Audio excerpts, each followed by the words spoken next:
Après la création de tout et l'intégration des quatre forces fondamentales de l'univers, notre étoile s'est formée dans des conditions spéciales et s'est établie à sa place au sein de ce système. De nombreuses planètes rocheuses sont entrées en collision, donnant naissance à une nouvelle planète nommée Jupiter. Cette planète est une géante gazeuse composée d'hydrogène et d'hélium. Comme mentionné, c'est une planète gazeuse dotée d'une immense force gravitationnelle et d'un champ magnétique puissant atteignant environ 143 000 km. Sa masse dépasse celle de la Terre de plus de 318 fois et elle tourne très rapidement sur elle-même. C'est tout ce qu'il y a à savoir sur la nouvelle planète Jupiter dans le système solaire. Il y a environ 4,5 milliards d'années, notre Soleil était entouré de nombreuses jeunes planètes et d'éléments constitutifs planétaires en orbite. Jupiter a été la première des géantes gazeuses à se former, probablement à partir d'un noyau solide qui a rapidement accrété du gaz. Saturne s'est ensuite formé, également en tant que géante gazeuse composée principalement d'hydrogène et d'hélium, avec un diamètre d'environ 120 000 km et une masse environ 95 fois celle de la Terre. Bien que l'attraction gravitationnelle de Saturne soit effectivement plus faible que celle de Jupiter, elle a joué un rôle important dans la formation du système solaire primitif. J'espère que vous avez apprécié cette vidéo sur la formation des géantes gazeuses de notre système solaire.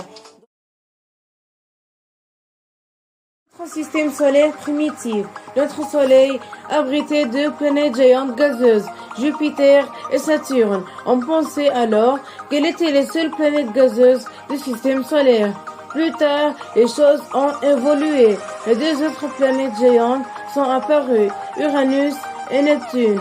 Tout d'abord, laissez-moi vous présenter la planète Uranus. Cette géante de glace est principalement composée de méthane et de sulfure d'hydrogène. Elle a une couleur bleu clair vif et mesure environ 51 000 km de diamètre. Sa masse atteint 14 fois celle de la Terre et elle occupait la troisième position dans notre système solaire primitif. Maintenant, parlons de la planète Neptune.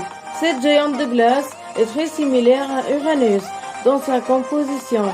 Elle se compose principalement de méthane et d'ammonianite. Son diamètre est d'environ 50 000 km et en masse atteint 13 fois celle de la Terre. Elle occupait la quatrième position dans notre système solaire primitif.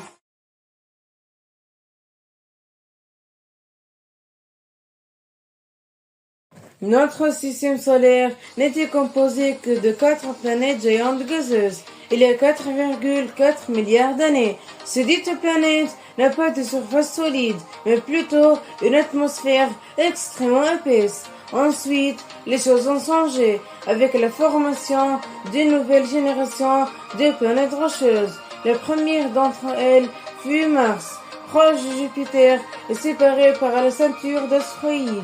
Cette planète rocheuse a un diamètre de 6792 km et une masse équivalente à un dixième de celle de la Terre.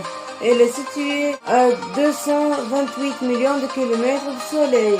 Immédiatement après Mars, la Terre et Vénus se sont formées. On dit qu'elles se sont créées en même temps, car elles possèdent toutes deux une surface rocheuse. Le plus étonnant est leur similitude en termes de masse, de taille et de diamètre. Le diamètre de Terre est de 12 742 km et elle abrite un vaste système biologique situé à 150 millions de kilomètres du Soleil. Quant à Vénus, son diamètre est d'environ 12 104 km. Sa masse atteint 92% de celle de la Terre et elle se trouve à 108 millions de kilomètres du Soleil. Cela a continué pour de nombreuses années jusqu'à la formation de deux autres planètes rocheuses. Theia et Mercure. Theia avait une taille proche de celle de Mars, avec un diamètre atteignant 6000 km. Et elle possédait également une surface rocheuse à sa température variée entre 300 degrés Celsius et 400 degrés Celsius. Mercure, la plus petite planète du système solaire, a un diamètre de 4879 km.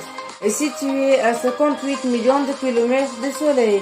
Ce sont tous les détails concernant la nouvelle génération de planètes rocheuses.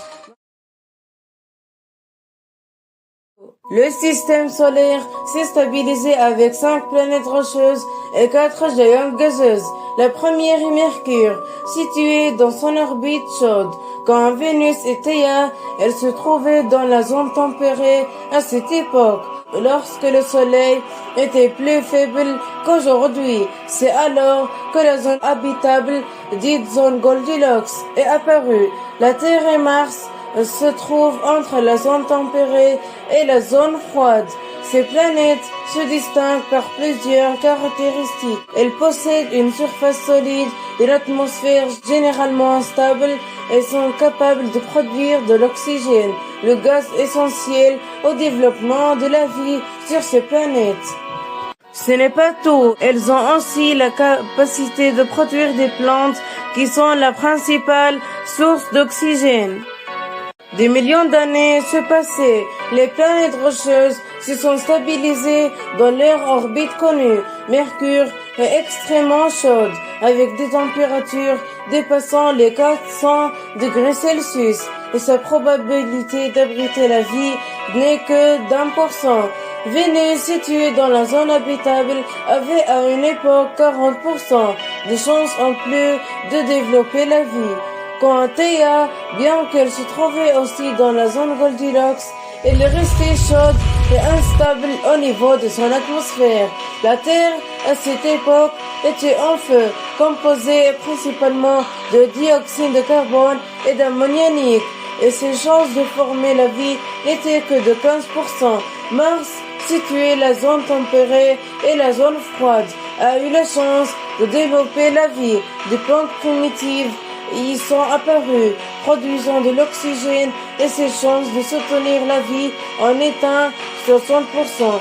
Ces planètes stables sont restées en place grâce à Jupiter, dans la forte gravité et de maintenir la stabilité de l'ossature d'astéroïdes. Et avec la formation des premières plantes sur Terre, une grande surprise s'est produite. La planète Theia s'est dangereusement approchée de la Terre jusqu'à entrer en collision avec elle. Au lieu de rendre la Terre plus stable, les situations ont empiré à sa surface. Elle a brûlé encore davantage et le niveau de radiation a augmenté car l'impact était extrêmement violent et a eu un effet puissant sur la surface terrestre. Mais cela n'a pas été totalement négatif pour la Terre. La collision a projeté des centaines de roches spatiales en orbite autour de la planète grâce à la gravité.